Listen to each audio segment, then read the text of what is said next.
Moi, d'une grande ville à 100 000 habitants, j'en veux pas. Et j'en veux pas pour une bonne et simple raison, c'est que nous avons un sol naturel qui est négatif. Donc si on devait croître jusqu'à 100 000 habitants, on sait très bien d'où viendrait cette croissance de population.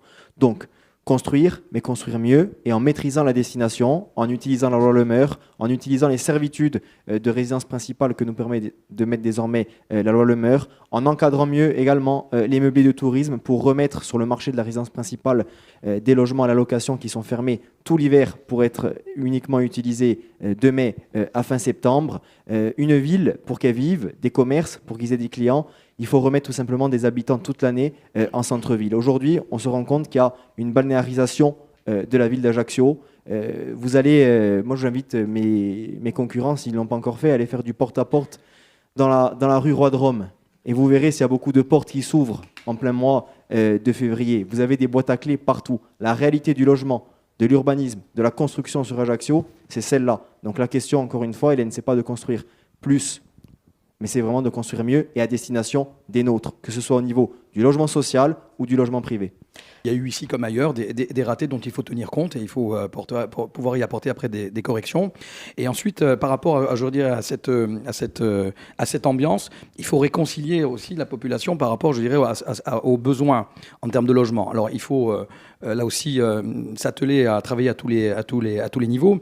Il y a des besoins de logement nouveaux. Voilà. Aujourd'hui, c'est sur un territoire qui est étendu, pas uniquement sur le logement social, mais on a en moyenne un peu moins de 3000 demandes en attente, avec des délais très longs d'attribution de logements sociaux. On a peut-être aussi construit un peu à côté de la cible pendant des années.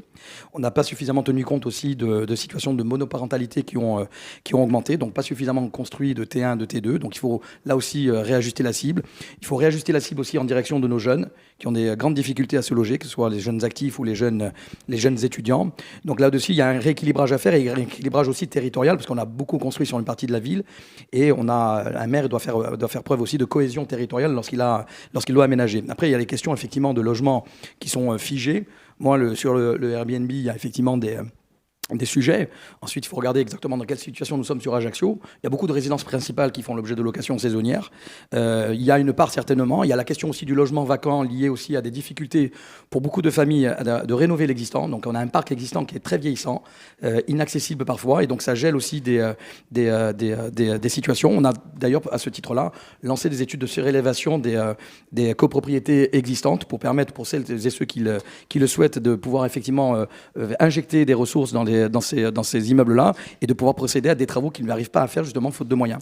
Je vois au fil des années se désertifier la ville, le centre-ville, le centre historique où il y a quasiment plus d'habitants. Voilà, il faut le dire. Hein. Et pourquoi ? Parce qu'en fait, jusqu'à présent, avant la loi Le Meur, on pouvait louer en Airbnb des logements insalubres. Il n'y avait aucune obligation d'être aux normes. Aujourd'hui, ça a changé. Donc là, je pense qu'il faut rénover les logements et les remettre à la location. Il faut interdire le Airbnb. Il y a des moyens de le faire. J'ai l'impression que tout le monde est de gauche. Moi, je suis très contente parce que je croyais que j'étais la seule liste de gauche à Ajaccio. Mais bon, je me rends compte que quand même, tout le monde a une grande sensibilité au social. Je ne pense pas que je sois de gauche. Je ne suis pas pour Gaza. La formation au Parti On va peut-être communiste pas a dû lancer le aider débat quand même. maintenant. Restons sur le logement social. Donc, voilà, que les choses soient claires. Je peux avoir du cœur pour les gens, mais je ne suis pas pour Gaza, je ne suis pas pour l'Iran. Voilà. Ah, on est sur un débat de politique internationale. Logement J'ai social. pas préparé, alors. Logement social. Ah, ça va être... On va rester sur le logement à Ajaccio, Je clarifie ce sera très bien.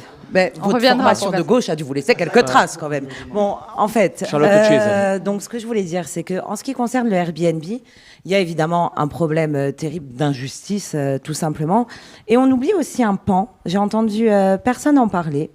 C'est que lorsque vous allez dans certains quartiers qui sont en proie à la gentrification, c'est-à-dire des quartiers où on se dit tiens, les appartements ils sont pas très chers, moi je peux investir et je vais en faire un meublé touristique. Ce qui se passe, c'est que les personnes qui habitent à cet endroit-là, qui sont propriétaires, qui pouvaient y accéder, se retrouvent mises dehors, se retrouvent exclues.